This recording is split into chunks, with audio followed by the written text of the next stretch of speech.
नमस्कार, स्वागत है आपका बेस्ट कॉमर्स क्लासेस में। मेरा नाम है लोकेंद्र सिंह ठाकुर और हम पढ़ने वाले हैं एमपी बोर्ड क्लास 12 का इकोनॉमिक्स का चैप्टर नंबर 10, जिसका नाम है determination of income and employment. तो अगर देखेंगे लाइन से माइक्रो मिलाकर देखेंगे तो 10th है, और सिर्फ मैक्रो मैक्रो का देखेंगे तो चैप्टर नंबर 4 होता है। और ये 12 नंबर का आता है एग्जाम में। हाँ, और 12 नंबर का आता है, तो बड़ा चैप्टर है क्योंकि, है ना। तो बड़ा चैप्टर अपने को वन शॉट में कवर करना है आज। एक बार में पूरा मैं आपको साथ में पूरा करवा दूंगा। तो उससे लिखने के बचने के लिए मैंने क्या हुआ है, तो जो पहले से लिखा हुआ था, दूसरी क्लास में पढ़ाया था, वही वाला पीडीएफ लिया है। यहाँ पे नया नहीं लिखूंगा मैं, केवल आपको साथ में समझाते जाऊंगा, ठीक है। तो चलिए शुरुआत करते हैं। Determination of income and employment. तो इसको डिटरमाइन करने से पहले एक चीज क्लियर कर दूं। पहले इससे क्वेश्चन जो जनरली आते थे वो 2 नंबर में आते थे, है ना, ज्यादा बड़े नहीं आते थे। 3 नंबर 4 नंबर में आप आ सकते हैं, क्योंकि अब मार्किंग पता नहीं है ना। तो एग्रीगेट डिमांड से शुरुआत करेंगे। सबसे पहला टॉपिक एग्रीगेट डिमांड है, क्योंकि कुछ टर्म्स पहले हमें पता होना चाहिए, है ना। तभी जाके हम एक्सप्लेन कर सकते हैं आगे कि डिटरमाइन कैसे करें इनकम को और एम्प्लॉयमेंट को। तो शुरुआत करेंगे एग्रीगेट डिमांड। वर्ड का नाम है एग्रीगेट। एग्रीगेट मतलब होता है टोटल, डिमांड मतलब टोटल डिमांड। तो किसी भी इकोनॉमी के अंदर टोटल डिमांड जो आ रही है गुड्स एंड सर्विस की, उसको बोलेंगे एग्रीगेट डिमांड, और कुछ नहीं है। डेफिनेशन देखें तो refers to total value of all final goods and service that are plan to buy by all sectors. जो सारे सेक्टर बाय करने के लिए प्लान कर चुके हैं किसी भी पर्टिकुलर पीरियड ऑफ टाइम में। तो वीडियो को 2x में नहीं देखना, है ना। मेरी स्पीड थोड़ी ज़्यादा है, तो इसलिए आप इसको 2x में नहीं देखें। अगर आपको लग रहा है कि सर थोड़ा सा स्लो जाइए, तो प्लीज़ कमेंट करके बता देना, कोई दिक्कत नहीं, है ना। मैं कोशिश करूंगा धीरे होने की। चलिए, पर आप थोड़ा सा जल्दी करेंगे। Aggregate demand represent total expenditure. तो ये टोटल एक्सपेंडिचर भी बता रहा है किसी इकोनॉमी के अंदर। एग्रीगेट डिमांड मतलब तो समझ गए होंगे कि किसी भी इकोनॉमी के अंदर जब पूरे एक साथ गुड्स एंड सर्विस की डिमांड आती है तो उसको एग्रीगेट डिमांड बोलते हैं। और 4 चीजों को मिलाकर ये बनता है, इसलिए 4 इसके कंपोनेंट है।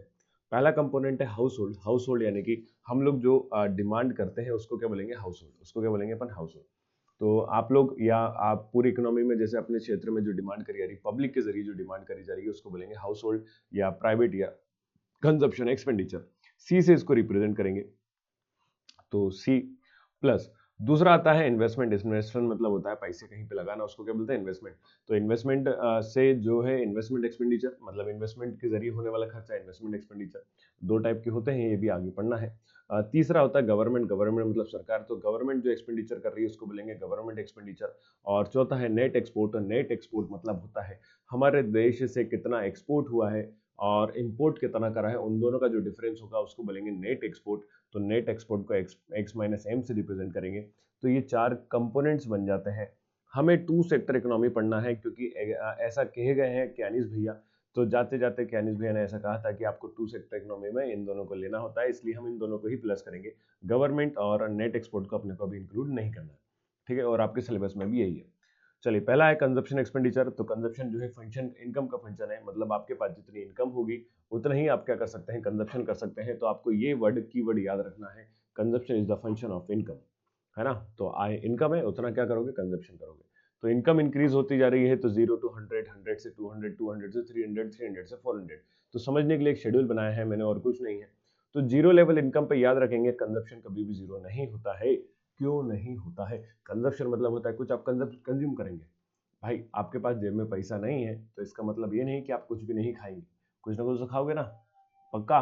तो इसलिए बोला है कि जब आपके पास इनकम जीरो है तो भी कंजप्शन करा जाएगा, ठीक है। तो बातों को ध्यान से सुनो, इधर उधर नहीं भटको, अपने मन को एकाग्र करो, फोकस करो किसी चीज पे। मैं आप ही से बात कर रहा हूँ जो वीडियो देख रहे हो। ठीक है, तो इसलिए यहाँ पे फोकस करो। ओके, अब बात, अब दूसरा स्क्रीन नहीं टैप करना। तो एक एक बार में एक चीज पे ध्यान दिया करो यार, ऐसा नहीं करने का। चलिए, इसका कर्व बनाते हैं। तो कर्व 0 से शुरू नहीं हो रहा है, 60 से शुरू हो रहा है। तो ये कर्व आपका देखेंगे तो 0 से लेके 60 से शुरू हो रहा है। 60 अब इंक्रीजिंग है, 60 130। तो मैंने ये इंक्रीज कैसे करा, तो 70 70 से इंक्रीज करा है ना। तो सेम रेशियो में बढ़ता है, जैसे जैसे इनकम होती जा रही है, 100 से 200, 200 से 300, 300 से 400, वैसे वैसे कंजप्शन भी क्या होता जा रहा है, बढ़ते जा रहा है। आगे बात क्लियर? तो ये आपका कंजप्शन का कर्व बन जाता है, सिंपल सा। फिर बात करते हैं दूसरा। तो देखो, एक चीज ध्यान रखना, जीरो लेवल पे कुछ ना कुछ जो कंजप्शन करा था उसको बोलते हैं ऑटोनोमस कंजप्शन। क्या बोला जाएगा भाई? Autonomous consumption. इसको लिखने का एक तरीका है, मैथमेटिकली लिखते हैं। तो ये आपको आगे जाके थोड़ा सा समझ में आएगा। वैसे तो मैं आपको बता देता हूँ, वैसे तो है क्या चीज, तो C इक्वल टू सी बार। सी बार मतलब ऑटोनोमस कंजप्शन को सी बार से रिप्रेजेंट करते हैं, लिखने का तरीका। एमपीसी क्या है, आगे पढ़ना है, इनटू वाई। वाई क्या है, इनकम। वाई क्या होता है, इनकम। तो वाई ध्यान रखना, वाई तो इनकम है, वाई नहीं लिखा गया, वाई इज इनकम। ठीक, तो वाई इनकम हो गया, सी बार ऑटोनोमस कंजप्शन हो गया। तो वाई का अपना जो एमपीसी है, मार्जिनल प्रोपेंसिटी टू कंज्यूम, पढ़ेंगे आगे, उससे आपका मल्टीप्लाई करना होता है और कुछ नहीं। चलिए, दूसरा था इन्वेस्टमेंट। इन्वेस्टमेंट क्या चीज है, तो investment refers to expenditure include in creation of new capital. तो नई कैपिटल बनाने के लिए जो आप पैसा लगाएंगे उसे इन्वेस्टमेंट बोलेंगे। और investment generally rate of return पे डिपेंड करता है, इसीलिए आपको ध्यान रखना। और ये डायरेक्टली डिपेंड करता है, मतलब जितना ज्यादा रेट ऑफ रिटर्न, उतना ज्यादा क्या करेंगे आप, इन्वेस्टमेंट करेंगे। इसलिए यहाँ पे हम ये देखते हैं कि दो टाइप के इन्वेस्टमेंट देखने को मिलते हैं, एक को बोलते हैं इंड्यूस, एक को बोलते हैं ऑटोनोमस। तो इंड्यूस मतलब होता है कि प्राइवेट सेक्टर कर रहा होता है जनरली, तो रिटर्न ज्यादा तो इन्वेस्टमेंट भी ज्यादा करेंगे, तो इसे बोलेंगे, इसलिए प्राइवेट सेक्टर ये इन्वेस्टमेंट करता है। और इसका कर्व कैसा बनता है, इंक्रीजिंग बनता है, क्योंकि बढ़ता जा रहा है, पैसे के साथ साथ बढ़ता जा रहा है। दूसरा है ऑटोनोमस। ऑटोनोमस मतलब कि यहाँ पे प्रॉफिट मोटिव के लिए काम नहीं होता, तो लेवल में, इनकम में लेवल में चेंज होगा तो उससे कोई फर्क नहीं पड़ना है। तो गवर्नमेंट अपना वेलफेयर के लिए इन्वेस्टमेंट कर रही है, पब्लिक वेलफेयर के लिए, समाज सेवा के हिसाब से, तो उनको पैसे से कोई मतलब नहीं होता है। तो यहाँ पे आपका जो कर्व है वो इसलिए कैसा बनता है, इसका पैरेलल टू एक्स एक्सिस बनता है। ठीक है क्या, ये बात अगर दोनों क्लियर है तो हम ये देखते हैं कि हमें कौन सा वाला इन्वेस्टमेंट लेना है, क्योंकि हमारे पास तो केवल दो ही है, aggregate demand equal to consumption plus investment, है कि नहीं। तो इन्वेस्टमेंट में हमें कौन सा लें, तो हम केवल ऑटोनोमस लेंगे, ऐसा मैं नहीं कह रहा हूँ, ऐसा कौन सा कह के गए, फिर कियानिस भैया कह के गए, आपके और कोई नहीं। ठीक है, चलिए, तो अगला था अपना मेन क्या, एग्रीगेट डिमांड। एग्रीगेट डिमांड क्या है, उन दोनों को मिलाकर आपका एग्रीगेट डिमांड बनता है। तो हमने शेड्यूल सेम लेना हर बार, पेपर में लिखकर नहीं देगा शेड्यूल बनाओ, अगर क्वेश्चन दिया तो उसमें शेड्यूल बनता है तो आपको शेड्यूल बनाना है। तो इनकम बढ़ती गई, साथ में कंजप्शन 60 70 70 बढ़ा के, ये आपका बना ही दिया था पहले। ओके, तो ये मैं हाईलाइट करते आ रहा हूँ। इन्वेस्टमेंट, इन्वेस्टमेंट हर लेवल पे क्या आने वाला, सेम 60 60 60 60 60 60 60 60 60 60। ओके, इन दोनों को क्या कर देना है, प्लस कर देना है। प्लस करेंगे तो 60 plus 60 120, 130 plus 60 190, 200 plus 60 260, 270 plus 60 330, 340 plus 60 400 और 410 प्लस 60 470। चलो कर्व बनाते हैं। कर्व बनेंगे कैसा, तो ये आपने काय का बनाया था भाई, ये आपने कंजप्शन का पहले बनाया था। इन्वेस्टमेंट सेम रहता है, parallel to X axis, parallel to X axis बना लिया। बस ध्यान के रखना, देखो एग्रीगेट डिमांड का जब कर्व बना रहे हैं तो यहाँ पे भी डिफरेंस कितने का है, सभी में 70 70 का है, और यही कंजप्शन में भी सेम डिफरेंस था। बस डिफरेंस ये है कि यहाँ पे ये 60 से शुरू हुआ था और एग्रीगेट डिमांड का चालू कहाँ से हो रहा है, 120 से, तो मतलब 60 का डबल करना है और कुछ नहीं। तो ये 60 से शुरू हुआ, ये मैंने पॉइंट ले लिया 120, और ये 120 से इंक्रीजिंग इंक्रीजिंग इंक्रीजिंग ऐसा बनता गया। ठीक है क्या, तो कंजप्शन से थोड़ा ऊपर आपका क्या बना है, इन्वेस्टमेंट एग्रीगेट डिमांड का कर्व बना है, इसको नाम ये लिखा तो एडी। ठीक है, तो बीच का जो रीजन है ना, देखो 60 में इन्वेस्टमेंट प्लस करा 60, तब जाके आपका ये कर्व बना है। तो ये बीच का रीजन इसलिए क्या शो कर रहा है, इन्वेस्टमेंट शो कर रहा होता है, मतलब कि एग्रीगेट डिमांड। और मैं इसको कौन से कलर से, ग्रीन कलर से करता हूँ। तो ये जो बीच का रीजन है, ये बीच का रीजन है। देखो कर्व यहाँ था, यहाँ से यहाँ पहुंचा, इसका कारण ही क्या है, इन्वेस्टमेंट। इसलिए जो बीच का रीजन है ये इन्वेस्टमेंट को शो करता है, काय को, इन्वेस्टमेंट को। उम्मीद है बात समझ गए होंगे। देखो ये टर्म्स है, शब्द है, इन शब्दों का किसका क्या मीनिंग है आपको बस ये समझना है ना। अपना मतलब आपको केवल ये थोड़ा सा ध्यान रखने वाली चीज है और कुछ नहीं, कि एग्रीगेट डिमांड क्या होता है, ऑटोनोमस क्या होता है, तो लाइन से आपको सीक्वेंस में पढ़ना होता है। दूसरा आता है एग्रीगेट सप्लाई। सप्लाई क्या चीज है भाई, तो किसी भी इकोनॉमी के अंदर supply, goods ready to sell कितने हैं उसको क्या बोलते हैं, सप्लाई। और तो पूरे ऑल ओवर इकोनॉमी के अंदर पूरे गुड्स रेडी है कितने सप्लाई के लिए, वो आपका एग्रीगेट सप्लाई कहलाएगा। तो एग्रीगेट का मतलब ये होता है टोटल, तो ये टोटल सप्लाई है, ये क्या है, total supply.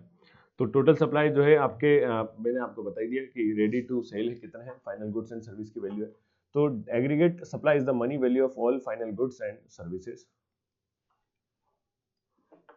All final goods and services. ठीक है, available for purchase by economy, तो जो मार्केट इकोनॉमी के अंदर अवेलेबल है। अब एग्रीगेट सप्लाई ही नेशनल इनकम होता है, ये मैं आपको थोड़ी देर में प्रूफ कर दूंगा, टेंशन मत लो। तो एग्रीगेट सप्लाई ही क्या होता है, नेशनल इनकम होता है, इसको ध्यान रखो। तो y aggregate supply equal to y equal to C plus S, Y equal to C plus S. तो ये भी दो कंपोनेंट का बना हुआ है, सी हो गया कंजप्शन और एस हो गया आपका क्या, सप्लाई, सेविंग, सॉरी सेविंग है ना। तो यहाँ पे दो वर्ड्स हैं, क्या क्या, तो y आपका क्या हो गया, इनकम, सी हो गया कंजप्शन और क्या हो गया, सेविंग। तो जब भी किसी चीज की इकोनॉमी में आपको क्या निकालना है, एग्रीगेट सप्लाई निकालना है, तो एग्रीगेट सप्लाई निकालने का तरीका क्या हो गया, तो एग्रीगेट सप्लाई का ऐसे, ये कंजप्शन है और ये सेविंग। आपने कितना कंज्यूम करा, कितना बचाया, उन दोनों को प्लस कर दो तो आपकी क्या बन जाएगी, एग्रीगेट सप्लाई बन जाता है, और ये नेशनल इनकम के बराबर हो जाता है। मतलब आपने इनकम 100 रुपए में से 20 रुपए बचाया, 80 रुपए खर्च करा और 20 रुपए बचाया, है ना, तो आपकी टोटल इनकम कितनी होगी, 100 होगी। तो इनकम के बराबर हो जाता है कंजप्शन प्लस सेविंग। ठीक है, तो ये आपका फॉर्मूला है। कंजप्शन सेम टू सेम जैसा हमने पहला थोड़ी देर पहले पढ़ा था वही है। नया वर्ड क्या सीखना है अपने को, सेविंग। सेविंग तो पता ही है आपको, तो सेविंग भी काय का फंक्शन है भाई, अब सेविंग भी फंक्शन है आपका इनकम का। काय का फंक्शन है, इनकम का। तो फिर से ध्यान नहीं भटकाना, फोकस फोकस इधर इधर यहाँ पे डिस्प्ले पे फोकस करो, ठीक है। चलो, तो इनकम आपकी 0, सेविंग आपकी कितनी होगी, -60। सर ये कहाँ चली गई, माइनस कैसे हो गई, देखो माइनस का मतलब ये है, हमने थोड़ी देर पहले देखा था, मैं इसको दोनों वाला कहाँ गया एक और, हाँ जी ये लिखा। तो हमने क्या करा था कि आपने ये पढ़ा था अभी थोड़ी देर पहले ही, कुछ ही क्षण पहले, कि जब इनकम 0 थी तो आप कुछ ना कुछ कंजप्शन कर रहे थे, है ना। जब इनकम 0 थी तब आप क्या कर रहे थे, कुछ ना कुछ कंजप्शन कर रहे थे। इनकम 0 थी तो कंजप्शन कर रहे थे 60 का। तो ये 60 का कंजप्शन का पैसा कहाँ से आया, सोच लिया।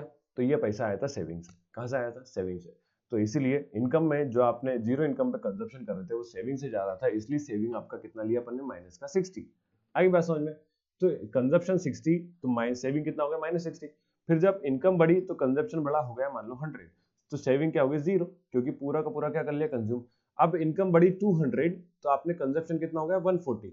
तो आपकी सेविंग हो रही फिर 60 की, कितने की सेविंग हो रही, 60 की, 200 रुपए थे, ये सेविंग के सारा देख लो, 200 रुपए थे, 200 में से 140 खर्च कर दिए, बचे 60 तो, है कि नहीं। 100 रुपए थे, 100 रुपए पूरे खर्च कर दिए, बचे क्या, 0। सेविंग मतलब कुछ भी नहीं है, कंजप्शन में से घटाने के बाद जो बचेगा वो सेविंग है। तो मान लो ये इनकम थी 300, 180 आपने खर्च कर दिया, 180 खर्च कर दिया, बचा कितना भाई, 120। 300 में से 180 आप कंज्यूम कर रहे हो, बचा कितना, 120। फिर 400 में से 220 आपने कंज्यूम कर लिया तो बचा कितना, 180। और 500 में से 260 आपने कंज्यूम कर लिया तो बचा कितना, 240। तो ये आपका क्या हो गया, पूरा सेविंग बनता है। अब सेविंग और कंजप्शन इन दोनों को मिलाकर बनता है एग्रीगेट सप्लाई। तो 60 + 60 0, 100 + 0 100, 140 + 60 ये हो गया 200, 180 + 120 300, 220 + 180 400, और 260 + 4 240 = 500। तो ये आपका क्या बन गया, सेविंग बन गया। और मैंने अभी बोला था थोड़ी देर पहले, मैं आपको बराबर कर दूंगा। तो देखो इनकम 0, सेविंग भी 0, इनकम 100, सेविंग भी 100, इनकम 200, सेविंग भी, एग्रीगेट सप्लाई सप्लाई सप्लाई है ना, सप्लाई सेविंग नहीं, एग्रीगेट सप्लाई भी 200, इनकम 300, एग्रीगेट सप्लाई भी 300, इनकम 400 तो एग्रीगेट सप्लाई भी 400, और जब इनकम 500 थी तो एग्रीगेट सप्लाई भी 500। तो कहने का मतलब इनकम और एग्रीगेट सप्लाई बराबर होते हैं। ठीक है, चलो कर्व बनाए। तो कंजप्शन का तो कर्व आपको पता ही है, कहां से शुरू हुआ था, 60 से, ये रहा। सेविंग का शुरू कहां हुआ है, -60 से। तो माइनस कहां होता है भाई, तो अगर ये आपका लेवल ऑफ जीरो है, ये आपका 60 का है, तो नीचे आएगा माइनस का 60, नेगेटिव में। और इसलिए आपका ये शुरू कहां से हो रहा है, तो माइनस से शुरू हो रहा है। अच्छा सर, हम फ्री हैंड ऐसे ही बनाना चाहते हैं, कैसे बनेगा सर फ्री हैंड, देखो बनाने का, फ्री हैंड बनाने का तरीका बताऊं। तो आपको एक पॉइंट ढूंढना है जहां पर आपका क्या चीज इंटरसेक्ट कर रहा हो। तो आपका ये इंटरसेक्ट हो रहा है 140 और कहां पे, 200 पे। कहां इंटरसेक्ट हो रहा है, 140 या नहीं, ऐसा 100 पे। कंजप्शन 100, सेव एग्रीगेट सप्लाई भी 100। तो यहाँ पे जितना कंजप्शन है उतना ही सप्लाई हो रहा है, और इनकम भी कितनी थी, 100 रुपए। तो इस पॉइंट पे सेविंग क्या है, 0 है। इस पॉइंट पे सेविंग क्या है, 0। तो सेविंग यहाँ से आप क्या करो, एक dash dash dash dash dash dash line लेकर आओ, ये आपकी सेविंग क्या होगी, यहाँ पे 0। अब यहाँ से क्या करना है, ये आपका -60 वाला है, ये 0 वाला है, इन दोनों को ज्वाइन कर दो बस। इन दोनों पॉइंट को क्या कर दो, ज्वाइन कर दो, तो ये फ्री हैंड बन जाएगा।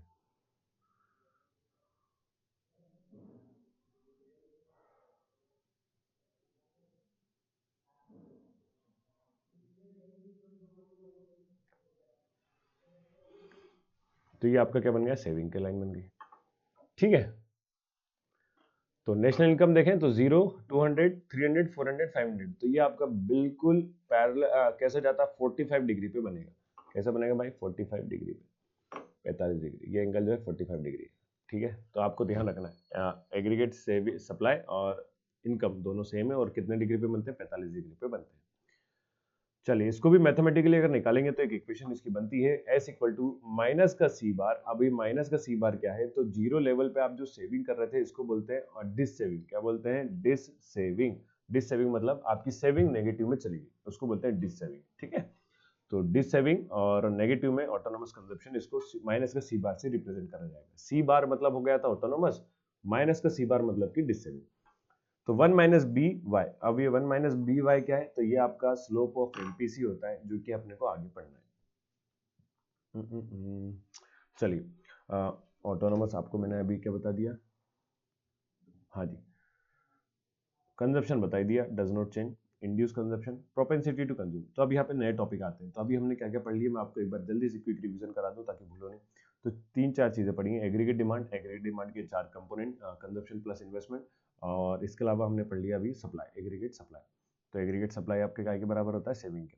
अब आते हैं नए टॉपिक जिनका नाम है प्रोपेंसिटी टू कंज्यूम। तो ये आपकी प्रोपेंसिटी टू कंज्यूम कुछ नहीं, सिंपल सी कहानी है। मैं शॉर्ट में इसको आपको बता देता हूँ। देखो किसी भी इकोनॉमी के अंदर कितना क्या करा जाएगा, देखो हमने अभी पढ़ा इनकम, तो इनकम के हिसाब से कितना आप कंजप्शन कर रहे हैं ये आपको पता चलता है एवरेज प्रोपेंसिटी टू कंज्यूम से। कैसे पता चलेगा? एवरेज प्रोपेंसिटी टू कंज्यूम से। फिर से आपकी इनकम 100 रुपए के हिसाब से आप मान लो 80 रुपए कंजप्शन कर रहे हो, तो ये 80 रुपए कंजप्शन मतलब कि इनकम के हिसाब से कितना कंजप्शन है ये बताया जाता है एवरेज प्रोपेंसिटी टू कंज्यूम के जरिए। तो एवरेज प्रोपेंसिटी टू कंज्यूम के पूछेंगे definition, the ratio of consumption to the income is known as average propensity to consume. दूसरा है average propensity to save, APS.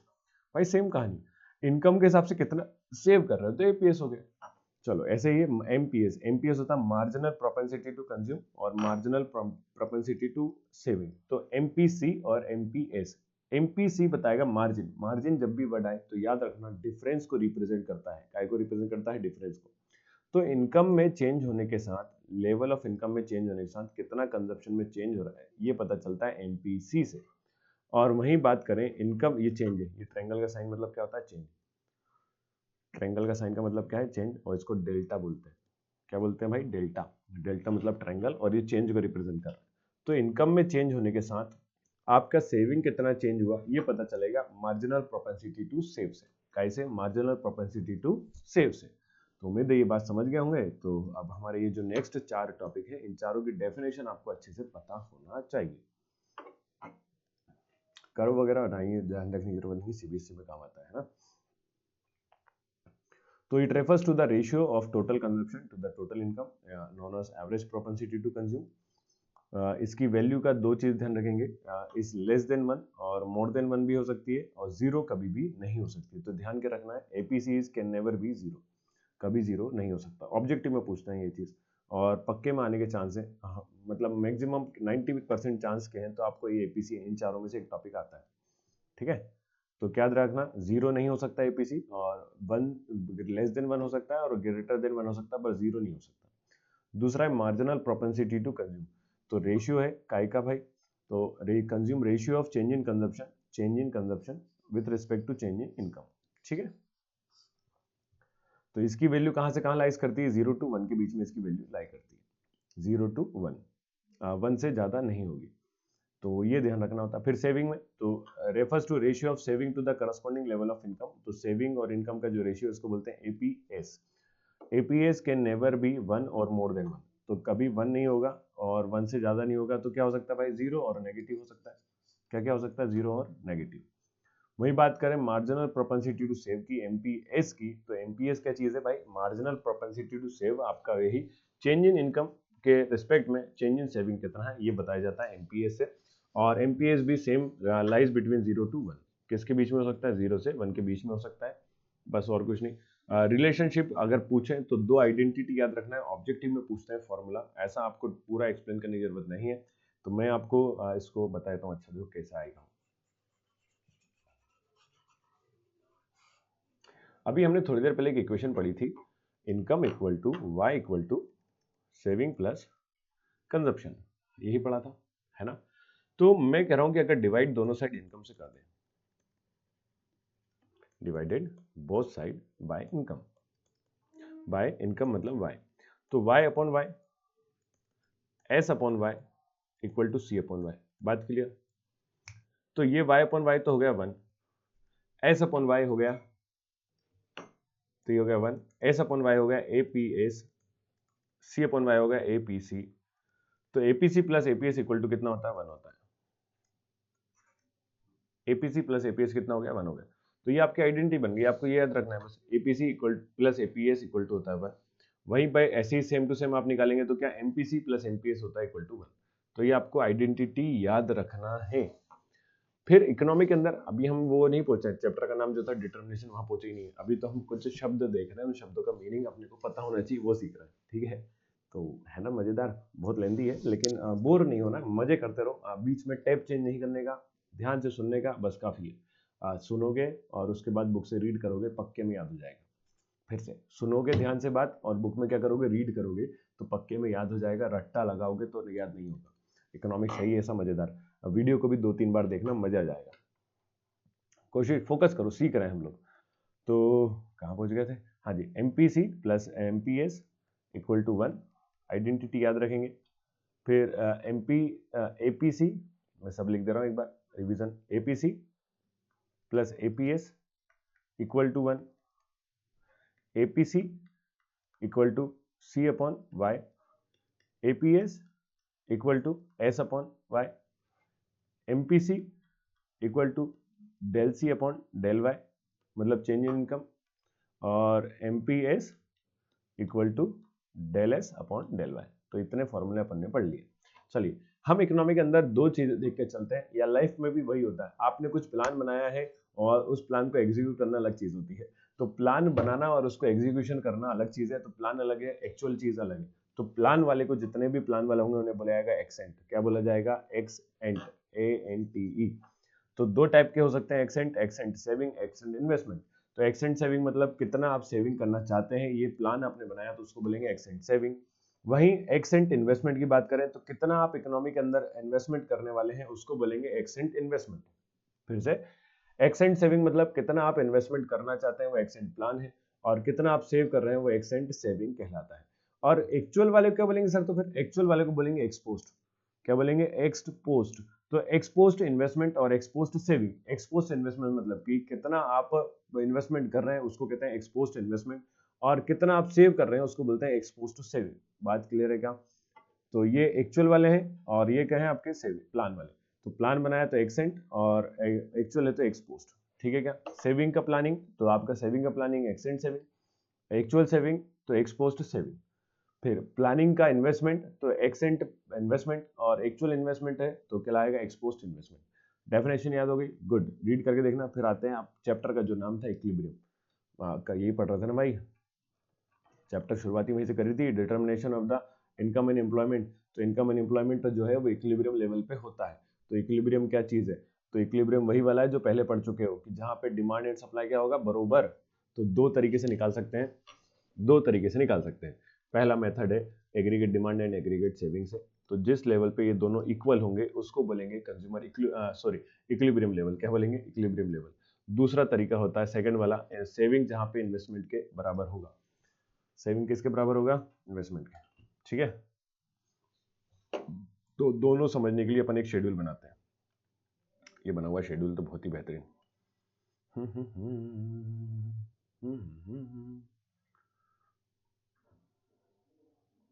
बस थोड़ा सा और बचा है, तो आधे घंटे के अंदर ये भी हो जाएगा। चलो, आधा घंटा भी नहीं लगना है, अब तो टाइम ही नहीं लगेगा बस। अब तो यार आपने, क्योंकि 3-4 चीजें तो पढ़ रखी हैं। क्या क्या? तो इनकम 0, कंजप्शन कितना 60, सेविंग कितना -60, इन्वेस्टमेंट कितना 60। तो वही वाला शेड्यूल लो जो पहले बनाया था। अच्छा, एग्जाम में सर पूछा इक्विलिब्रियम लेवल निकालो by approach of aggregate demand and supply, है ना? Aggregate demand and aggregate supply के अप्रोच से इक्विलिब्रियम लेवल निकाल के बताइए। तो शेड्यूल बनाना है, हाँ जी बनाना है। याद कैसे रखेंगे? क्योंकि हर बार सेम शेड्यूल लिया तो नंबर तो याद हो जाएंगे। कॉपी में बनाना है इसको, देखोगे तो नहीं होगा। तो हमने बोला इनकम बढ़ती है, इनकम बढ़ती है, इनकम क्या होती है? बढ़ती है, तो कंजप्शन भी बढ़ता है, सेविंग भी क्या होती है? बढ़ती है। तो ये आपने अपना वो बना हुआ है पूरा पूरा schedule, saving, investment, consumption, income सबको लेकर। एग्रीगेट डिमांड कैसे निकालते हैं भाई? तो एग्रीगेट डिमांड कैसे निकाला था? तो एग्रीगेट डिमांड निकाला था consumption plus investment, consumption plus investment. तो कंजप्शन ये रहा 60, इन्वेस्टमेंट भी कितना है 60, तो ये हो गया 120। फिर से एक बीच में देख लो, 200 प्लस 60, 260। 340, 340, 60 हो गया 400, कितना हो गया 400, है ना। चलो दूसरा देखते हैं कौन सा, एग्रीगेट सप्लाई। एग्रीगेट सप्लाई, तो एग्रीगेट सप्लाई कैसे निकाला, consumption plus saving, consumption plus saving. तो कंजप्शन प्लस सेविंग करा तो ये 340 प्लस 60 कितना हो गया 400, 410 प्लस 90 कितना हो गया भाई 500, 470 प्लस 120 कितना हो गया भाई 600। तो आप चाहो तो डायरेक्ट भी लिख सकते थे कि जितनी इनकम है उतनी ही तो सेविंग एग्रीगेट सप्लाई आ रहा था, तो आप चाहो तो डायरेक्ट भी लिख सकते थे ये 100, 100, 200, 300, 400, 500, 600, और ये भी कितना हो गया 100, 30, 300। अरे ये क्या लिखा है, 30 क्यों लिखा है, गलत है। 0, 100, 200, 300, 400, 500, 600, ठीक है क्या। तो ये आपका हो गया। अपने को अप्रोच चाहिए था इक्विलिब्रियम लेवल, वो लेवल कहलाएगा जहां पे एग्रीगेट डिमांड एग्रीगेट सप्लाई की क्या है, बराबर है। तो एक पॉइंट ढूंढो जहां पे एग्रीगेट डिमांड और एग्रीगेट सप्लाई क्या है, इक्वल है, ठीक है। तो ये आपका 400 और ये भी कितना है आपका 400, तो ये की लेवल हो गया जहां पे एग्रीगेट डिमांड और एग्रीगेट सप्लाई क्या है, इक्वल है, ठीक है। तो इस लेवल पे बोला जाएगा इक्विलिब्रियम, क्या बोला जाएगा, इक्विलिब्रियम। अब हमें क्या बनाना है, कर्व बनाना है। तो कर्व में हम केवल इन दोनों को ही बनाएंगे। तो इन दोनों को जब बनाते हैं तो आपको क्या ध्यान रखना है वो देखो।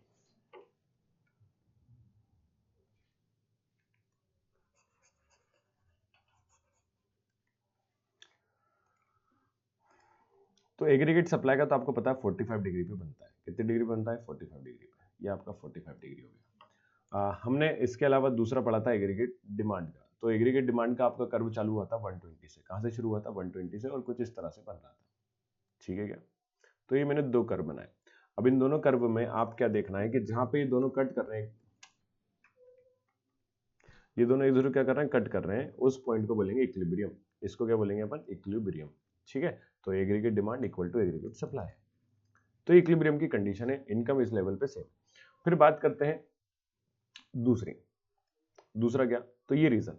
इस रीजन में अगर आप देखेंगे तो ये डिमांड है, ये क्या है डिमांड, हाईलाइट करें, ये क्या है डिमांड, और इसके नीचे फॉल कर रहा है सप्लाई। क्या फॉल कर रहा है, नीचे सप्लाई। तो जहां पे डिमांड ज्यादा है सप्लाई कम है उसको बोलते हैं एक्सेस डिमांड। क्या बोला जाएगा भाई, एक्सेस डिमांड। तो इस रीजन को एक्सेस डिमांड बोलेंगे जहां पे डिमांड ज्यादा है, ठीक है, एक्सेस डिमांड। चलो तो ऊपर वाला रीजन सर, ऊपर वाला रीजन सिंपल है भाई, ऊपर वाला रीजन ये है जहां पे सप्लाई ज्यादा है और आपका डिमांड क्या है, कम है। सप्लाई ज्यादा है डिमांड कम है, तो इसको बोलते हैं aggregate demand is less than aggregate supply, या ऐसा लिख सकते हैं aggregate supply is greater than aggregate demand. बात सेम ही है, और इसको इसलिए बोल देते हैं एक्सेस सप्लाई। क्या बोल देते हैं, एक्सेस सप्लाई, ठीक है। तो अब हमें सर इससे इक्विलिब्रियम लेवल वगैरह कैसे पता, इक्विलिब्रियम लेवल से एम्प्लॉयमेंट का कैसे पता चलता है। तो तीन टाइप के एम्प्लॉयमेंट आपको देखने को मिलेंगे। पहला है फुल एम्प्लॉयमेंट। तो फुल एम्प्लॉयमेंट की कंडीशन वहां पर होती है जहां पे कि लोग बाग जितना काम करना चाहते हैं उन सभी के पास काम है, और वो इक्विलिब्रियम लेवल पे ही होता है। इस लेवल पे क्या है, लोगों के पास फुल एम्प्लॉयमेंट है। तो ये आपका रीजन इक्विलिब्रियम इसलिए निकाला जाता है। तो इस पे क्या है, लोगों के पास फुल एम्प्लॉयमेंट रहता है ना। अच्छा दूसरा अप्रोच नहीं बताया आपको मैंने, हाँ दूसरा अप्रोच रह गया। दूसरा अप्रोच कौन सा था आपका, सेविंग इक्वल टू इन्वेस्टमेंट। तो सेविंग इक्वल टू इन्वेस्टमेंट भी है क्या सर, हाँ जी भाई है। आपको सेविंग को ढूंढना है और इन्वेस्टमेंट को ढूंढना है। तो ये रहा सेविंग, ये रहा इन्वेस्टमेंट। तो जब लेवल ऑफ इनकम 400 होगा ना, उस टाइम को बोलेंगे अपन क्या, इक्विलिब्रियम। और ये भी सेम कहानी है, उसका तो है ही नहीं नीचे, क्या नहीं है, ठीक है। तो जिसमें आपके पास पूरा काम है वो इक्विलिब्रियम लेवल कहलाएगा, यहाँ पे इंटरसेक्ट करेगा। तो मेरे पास एक पीडीएफ और है, मैं आपको वहां लेके चलता हूँ। वहां पे थोड़ा से कर्व और क्लियर बने हुए हैं, इसमें कर्व नहीं है।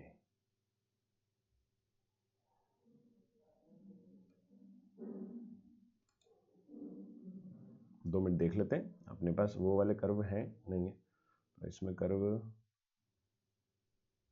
नहीं है।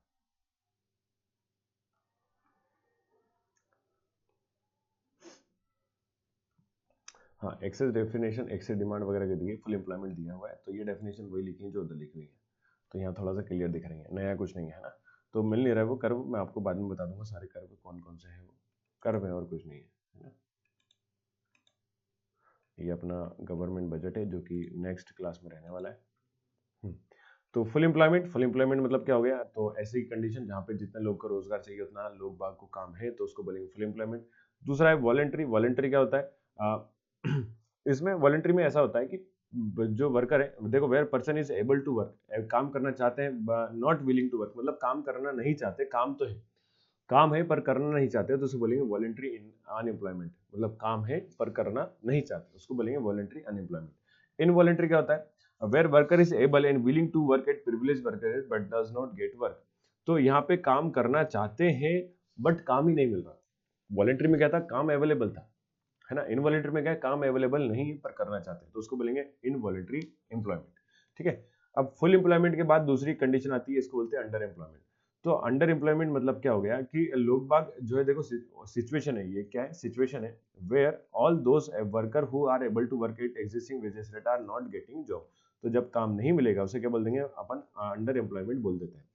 It refer to situation where economy but without fully utilization of labours and forces. तो ये आपका, देखो मैं रीजन दिखाऊं आपको कहाँ आता है।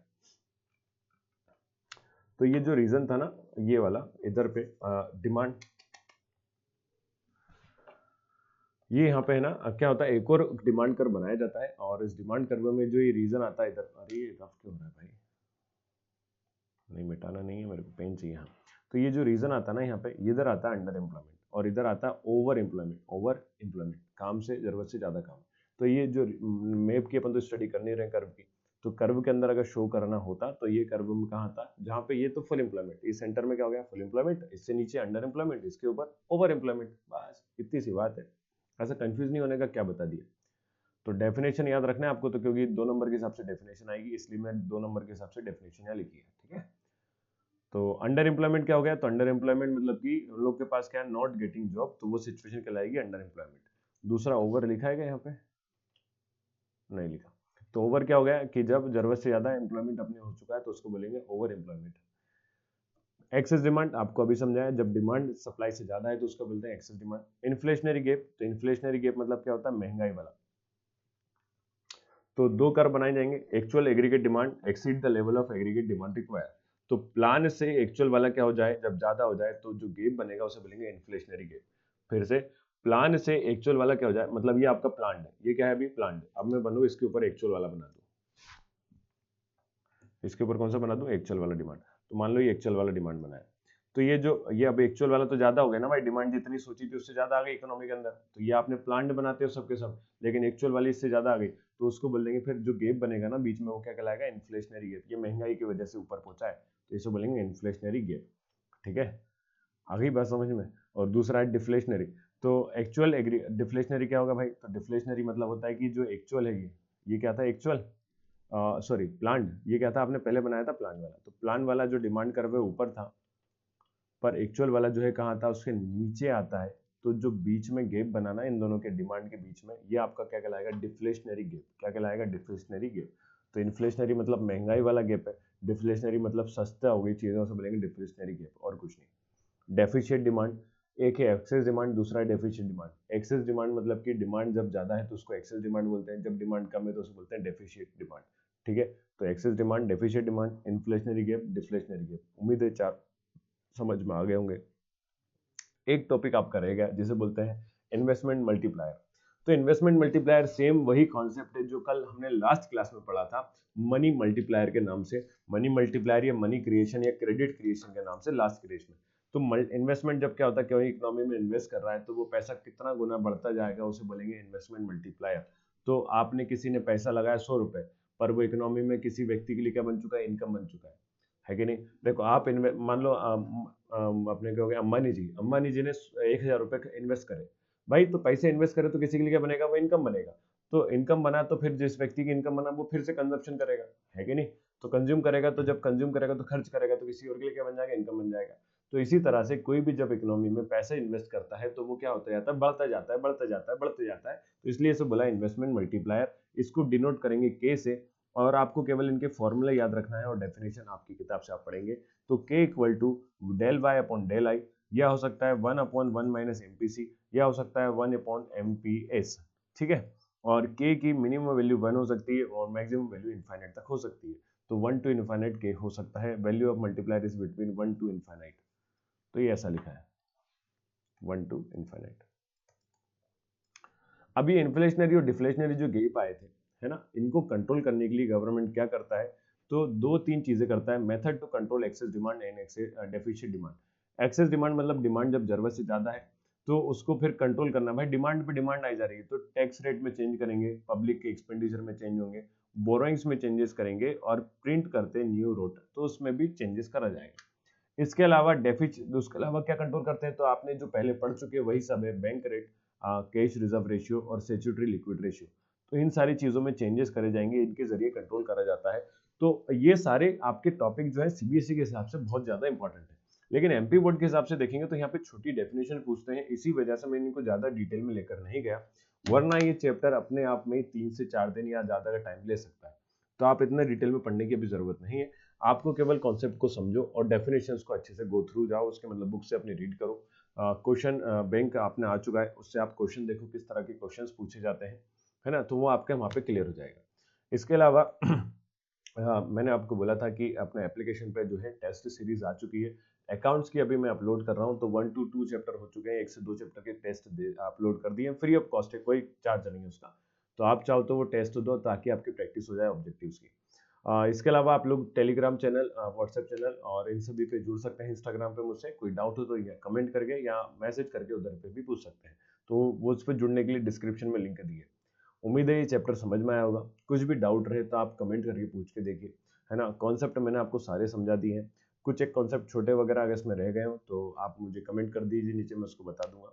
और देखने के लिए thank you, bye bye, take care. दोस्तों के साथ शेयर जरूर करें, लाइक करें, सब्सक्राइब करें।